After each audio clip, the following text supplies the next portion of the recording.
15 भागों में टूट गया। जब इसके सारे भाग एक साथ में थे तब उसको यूएसएसआर कहा जाता था। तो 1971 में भारत और यूएसएसआर के साथ में संधि हुई है। शिमला समझौता हुआ है 1972 में।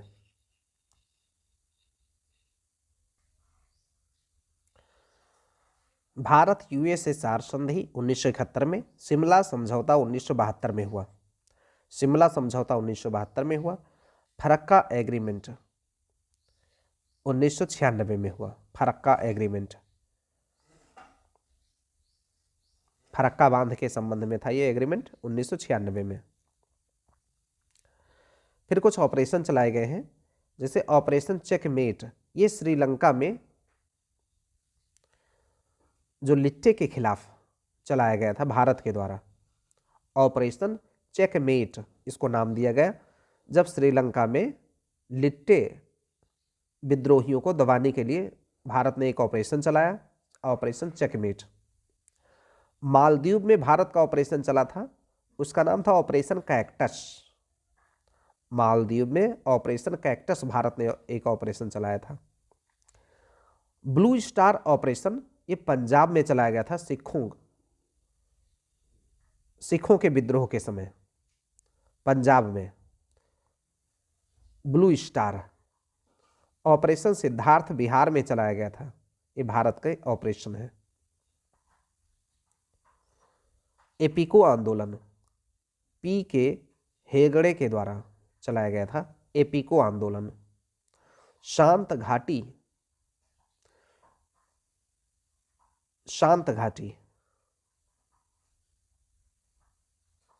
आंदोलन ये सलीम अली के द्वारा चलाया गया था।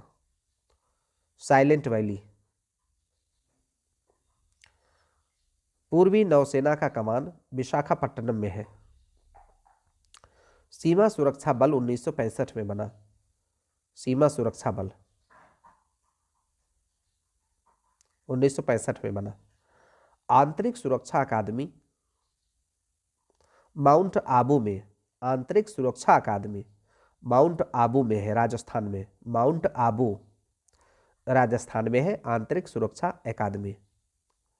भारतीय सेना के ऑपरेशनल कमांड्स हैं 6। राष्ट्रीय पंचांग लागू किया गया 22 मार्च 1957 में। राष्ट्रीय पंचांग को लागू किया गया 22 मार्च 1957 से। पहला विधि विश्वविद्यालय बेंगलुरु में बना। भारत का पहला विधि विश्वविद्यालय बेंगलुरु में बना। कुछ केसेज हैं। शंकरी प्रसाद वर्सेस यूनियन ऑफ इंडिया। संविधान संशोधन करने की संसद की शक्ति को सीमित करता है ये। शंकरी प्रसाद वर्सेस यूनियन ऑफ इंडिया, यह संसद की शक्ति को सीमित करता है संविधान संशोधन करने की। चंपक दोराई राजन वर्सेस मद्रास केस, ये शिक्षण संस्थाओं में प्रवेश करने से संबंधित है। Champak Dorai Rajan versus Madras case Supreme Court का, ये शिक्षण संस्थाओं में प्रवेश को लेकर के था। मार्क्स ने नौकरशाही के 4 प्रकार बताए हैं। The success of India's democracy, Atul Kohli ने लिखा है इस किताब को। Success of India's democracy Atul Kohli ने लिखा है। Working a democratic constitution, a history of the Indian experience, Granville Austin ने लिखा है। Working a democratic constitution, a history of the Indian experience, ये ग्रेनवेल ऑस्टिन ने लिखा है। डिवाइड एंड कूट, पेंडरल मून ने लिखा है। डिवाइड एंड क्विट पुस्तक। The republic of India, development of its laws and constitution, Alan Gledhill की पुस्तक है ये। The republic of India, development of its laws and constitution, Alan Gledhill ने लिखा है इसको। स्वात घाटी पाकिस्तान में है। स्वात घाटी पाकिस्तान में है। दारफुर क्षेत्र ये सूडान में है। दारफुर क्षेत्र सूडान में है। पीपल्स वार ग्रुप ये आंध्र प्रदेश का है।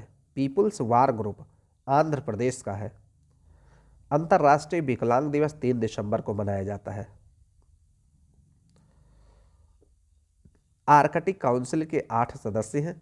आर्कटिक काउंसिल के US, Russia, Iceland, Norway, Sweden, Denmark, Finland और कनाडा। ये आर्कटिक काउंसिल के 8 सदस्य हैं। यूएस है, रूस है, आइसलैंड है, नॉर्वे है, स्वीडन है, डेनमार्क है, फिनलैंड है और कनाडा। राष्ट्रीय ध्वज को स्वीकारा है 22 जुलाई 1947 को। राष्ट्रीय ध्वज को स्वीकारा गया है 22 जुलाई 1947 को। जनगण मन राष्ट्रगान को अपनाया गया है संविधान सभा के द्वारा 24 जनवरी 1950 को। जनगण मन राष्ट्रगान ये अपनाया गया है संविधान सभा के द्वारा 24 जनवरी 1950 को। राजकीय चिन्ह अपनाया गया है 26 जनवरी 1950 को भारत शासन के द्वारा। संविधान सभा की पहली बैठक 9 दिसंबर 1946 को। संविधान सभा की पहली बैठक 9 दिसंबर 1946 को। उद्देश्य प्रस्ताव पारित किया गया 22 जनवरी 1947 को। उद्देश्य प्रस्ताव 22 जनवरी 1947 को। 8 समिति बनी। नियम समिति राजेंद्र प्रसाद इसके अध्यक्ष थे। संचालन समिति के राजेंद्र प्रसाद, रियासत समिति के राजेंद्र प्रसाद, प्रारूप समिति के अंबेडकर थे, सलाहकार समिति के पटेल थे। 2 उप समिति बनी थी। मूल अधिकार उप समिति इसके अध्यक्ष थे जेबी कृपलानी और अल्पसंख्यक मामलों के लिए उप समिति के एच.सी. मुखर्जी थे। संघ शक्ति समिति इसके अध्यक्ष थे जवाहरलाल नेहरू। संघ शक्ति समिति के अध्यक्ष थे जवाहरलाल नेहरू। प्रांतीय संविधान समिति इसके अध्यक्ष थे पटेल, सरदार पटेल। संविधान सभा कांग्रेस थी और कांग्रेस ही भारत था, ये कहा है ग्रेनविल ऑस्टिन ने। संविधान सभा कांग्रेस थी और कांग्रेस ही भारत था, ये कहा है ग्रेनविल ऑस्टिन ने। अल्पसंख्यक के हितों के न्यूनतम ध्यान दिया गया है, आइवर जेनिंग्स ने कहा है। भारत के संविधान में अल्पसंख्यकों के हितों को बहुत कम ध्यान दिया गया है, ये कहा है आइवर जेनिंग्स ने। सहकारी संघवाद कहा है जेन ऑस्टिन ने। भारत के संघवाद को सहकारी संघवाद कहा है जेन ऑस्टिन ने। अर्धसंघीय कहा है यानी क्वासी फेडरल केसी वेयर ने। अधिकार के बिना कर्तव्य वैसे है मनुष्य जैसे बिना परछाई के, ये अर्नेस्ट वारकर ने कहा है। अधिकार के बिना कर्तव्य वैसे ही है जैसे मनुष्य बिना परछाई के, इसको कहा है अर्नेस्ट वारकर ने। 118 अनुच्छेद संयुक्त बैठक स्पीकर लोकसभा का पीठासीन अधिकारी होगा। अगर संयुक्त बैठक होती है तो उसका जो अध्यक्षता करेगा वो लोकसभा का स्पीकर करेगा, यह अनुच्छेद 118 में कहा गया है। अविश्वास प्रस्ताव लोकसभा के नियम 198 में है। संविधान में इसका कोई वर्णन नहीं है। अविश्वास प्रस्ताव का उल्लेख लोकसभा के नियम 198 में वर्णित है, लेकिन संविधान में इसका कोई उल्लेख नहीं है। 84वें संविधान संशोधन में लोकसभा के सीटों को 2026 तक 1971 की जनगणना के आधार पर रखने का निर्णय लिया गया है।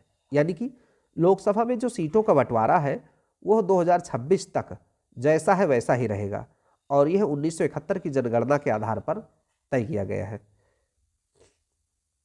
यह 84वें संविधान संशोधन से कहा गया। 85(2) अनुच्छेद लोकसभा के सत्रावसान और विघटन राष्ट्रपति करेगा लोकसभा का। 85(2) लोकसभा का सत्रावसान और विघटन का उल्लेख है, राष्ट्रपति के द्वारा लोकसभा का किया जाएगा सत्रावसान और विघटन। 266 अनुच्छेद भारत की संचित निधि के बारे में वर्णन करता है, भारत की संचित निधि। और 267 अनुच्छेद भारत की आकस्मिक निधि के बारे में।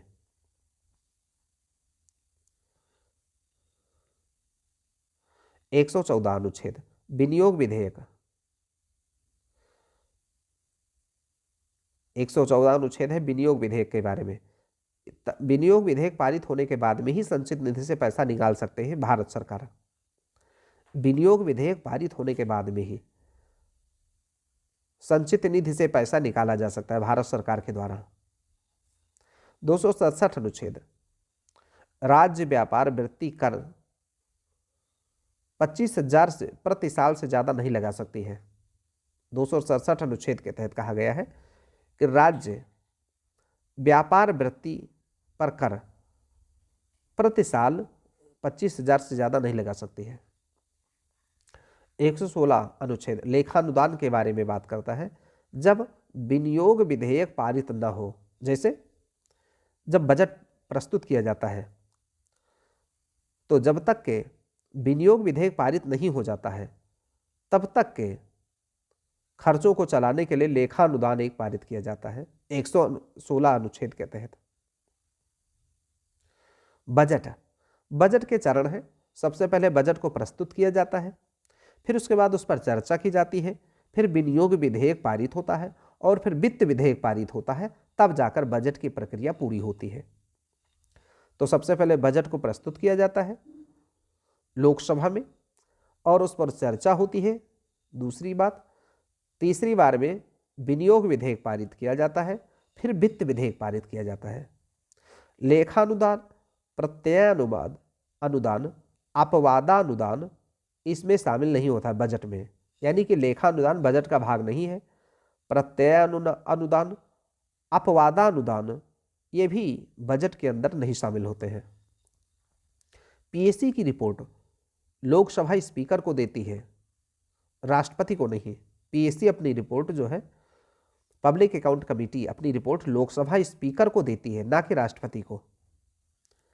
220 अनुच्छेद हाई कोर्ट के रिटायर्ड जज वकालत कर सकते हैं, लेकिन सुप्रीम कोर्ट के जज वकालत नहीं कर सकते हैं। अनुच्छेद 220 में कहा गया है कि जो हाई कोर्ट का रिटायर्ड जज होगा वो किसी भी न्यायालय में वकालत कर सकता है, लेकिन सुप्रीम कोर्ट का कोई जज किसी न्यायालय में वकालत नहीं कर सकता। एडहॉक जज only for supreme court and not others. जो एडहॉक जज की व्यवस्था है वो केवल सुप्रीम कोर्ट के लिए है और किसी अन्य न्यायालय के लिए नहीं है। एडहॉक जज 122 अनुच्छेद न्यायालय संसद की कार्यवाही की जांच नहीं कर सकती है। न्यायालय संसद की कार्यवाही की जांच नहीं कर सकते, 122 अनुच्छेद में कहा गया है। यानी कि संसद के भीतर किस प्रकार की चर्चा होती है, किस तरीके से वहां कार्यवाही चलती है, इस बात की जांच कोई भी न्यायालय, कोई सुप्रीम कोर्ट या हाई कोर्ट नहीं कर सकता है। 154 गवर्नर की कार्यपालक शक्ति, गवर्नर की कार्यपालक शक्ति का वर्णन है 154 अनुच्छेद में कि राज्य की जो कार्यपालक शक्ति होगी वो गवर्नर के पास होगी। 154 अनुच्छेद में कहा गया है, 154 अनुच्छेद में कहा गया है कि राज्य की जो कार्यपालक शक्ति है वो गवर्नर में निहित होगी।